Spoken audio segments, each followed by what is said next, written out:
Hey, what's up, lightboltjoe here. Today we are going to discuss the 1983 cult classic film Star Wars Episode 6, Return of the Jedi, directed by Richard Marquand, based off of George Lucas's world of universe, galaxy far, far away, a long time ago in a galaxy far, far away. So this picks up a little ways after we leave off in Episode 5, The Empire Strikes Back.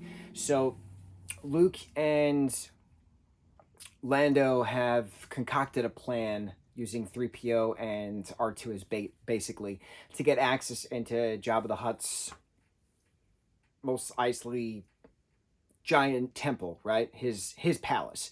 And so the plan is to get Han unfrozen from carbonite, and Jabba likes his wall art because that's where Han is. So it's a matter of how do you save then Leia, who's now imprisoned, to Jabba. So it's concocting plans and trickery and using Force stuff. But then it's Luke versus and a Gamorrean guard versus the Rancor underneath.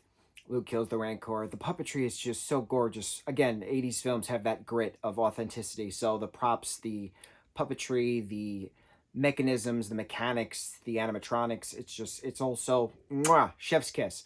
So after we have that little rescue, Han is taken out of the carbonite.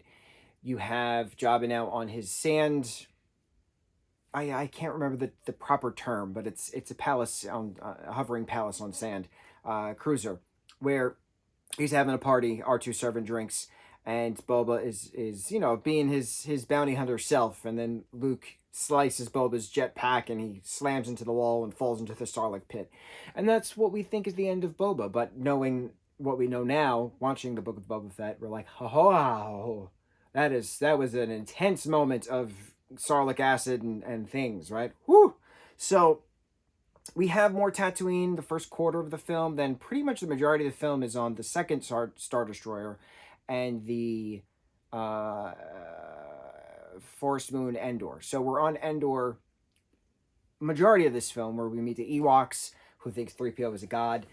So to have 3PO playing the deity role is very entertaining as well. So the rebels have to get onto Endor to take away the defense shield, which is surrounding the new Death Star and the main power sources on Endor. So Endor, the planet, the hub on Endor is shooting up the defense shield for the Death Star. So the Rebel Alliance plan, is to get through the defense shield to destroy the new Death Star. But in order to do that, you need to send a Rebel fleet to Endor to defeat the power source, so that way the shield goes away, so that way the rebels can attack and destroy the Death Star.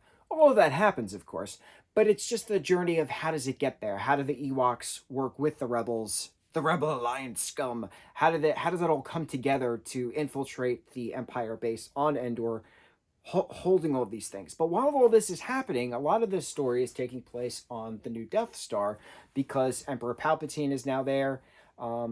Darth Vader is there, but he knows that Luke is, with his rebel friends. So Luke realizes that he's only endangering himself, endangering his group. He surrenders himself, coming to terms with, and after speaking to Yoda, going back to Dagobah, Yoda passes away, going into the Force. And so having Ghost Yoda and Ghost Obi-Wan guide him throughout a little bit here and there, it helps try to realize, okay, maybe there's actually still good left in Anakin. Anakin's still in there. He's not Darth Vader. He wasn't born Darth Vader. He was born Anakin. So it's possible that Anakin is still in there somehow, maybe a little bit. But I can get him out. Realizing that Leia is his twin sister along the way. Padme is never mentioned at all throughout these three films, which I realize. After the defeat of Emperor Palpatine from Darth Vader, after Darth Vader doesn't want to watch his son Luke be killed by Emperor Palpatine, the whole switch happens.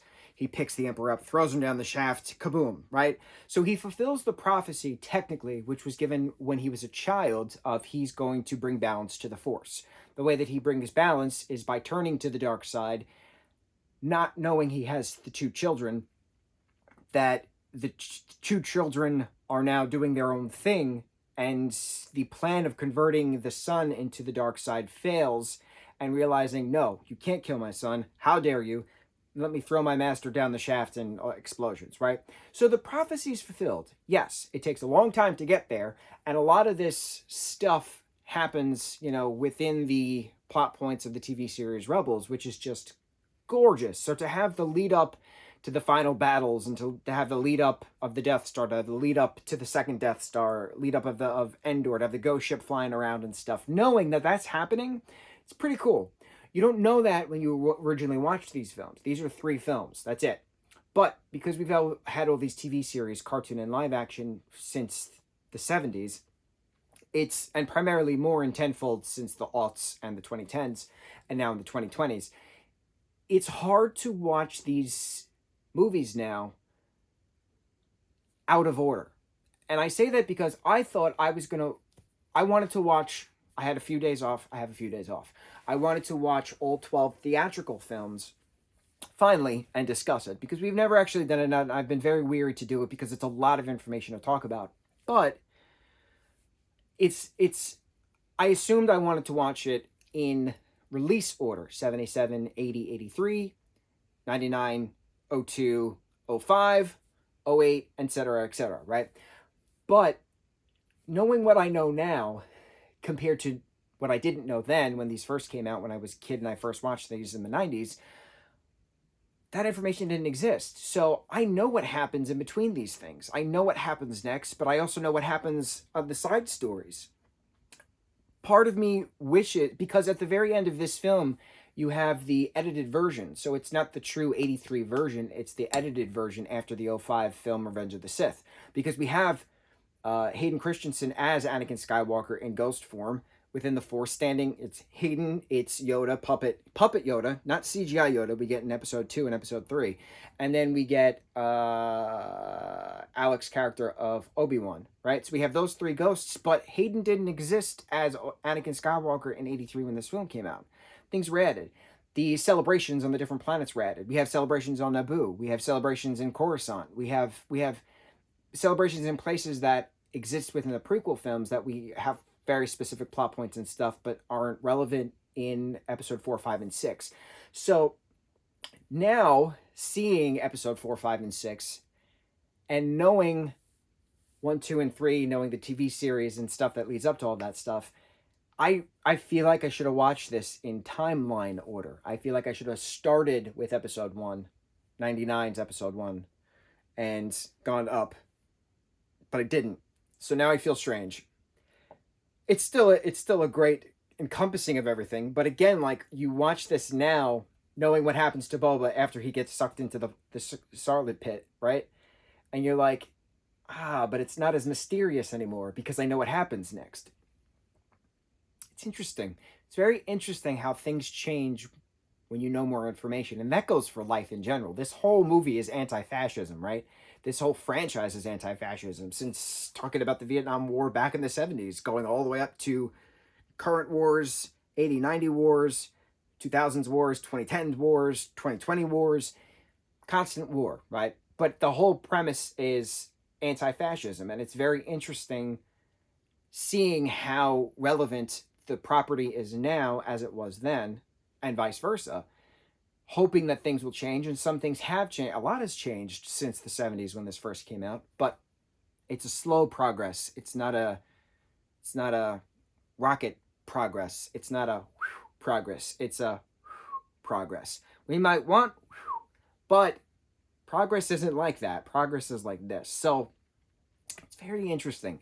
It's very interesting being able to see the parallels within real world to fictitious world in a galaxy far, far away, a long time ago in a galaxy far, far away. So, man, it's very cool. It's very cool seeing these things, knowing what you know now compared to knowing what you didn't know then. So, moving forward, the next time I do a Star Wars marathon, I have to start at episode 1, The Phantom Menace. I can't just start at episode 4 anymore because it's just weird. It's weird watching them in release order because that's not how the story goes. And the story is added constantly with different shows now and different seasons. Like Andor. We just had season 1 of Andor, right? We had the whole... That was just one of the most greatest last couple episodes of a season of anything I've ever seen. Anything, regardless. Star Wars or non-Star Wars. Gorgeous. That Prison Break episode was insane, but it was a matter of what parts were they building in the prison. And then we know that it's parts needed to build the original Death Star. And you're like, behind the scenes I never knew I needed, right? So that's what's really cool about the Star Wars property, is that it's not just Sith versus Jedi. And I said this in many other reviews as well. It's not just Sith versus Jedi. It's not just good versus evil. There's so many different aspects to Star Wars, which makes it awesome. That it's not just a fanboy aspect of green lightsaber versus red lightsaber. It has nothing to do with that anymore. It might have back then. Not anymore. You got so many different aspects of different cultural representations within the Star Wars universe. You have pirate versus bounty versus mafia. I said this plenty of times. It's very neat knowing certain things in the Star Wars universe can exist. But it's not also just those other things. You can't just have regular people doing their regular things happen to be in this particular time period. And you're, how do I adapt? What do I do if the Empire happens to be overthrowing my mayor, right? Things. It's very interesting. It's a great franchise. You learn a lot from it. I've learned a lot now that I'm understanding it more when I did back then. When I was a kid, it's sci-fi and it's action and it's adventure and it's cool and explosions and all these things. But you're not paying attention to the story. You're just like, good guy versus bad guy. But like, as an adult, because I'm old now, I understand it more. So it's neat. It's very neat. So I guess we're continuing on with the release order of things. So and I'm sure I'm going to complain again, but we're now jumping into 99's Phantom Menace, which I've seen 1,000 times. And here's to 1001. On to the next review. Mucho mahalo.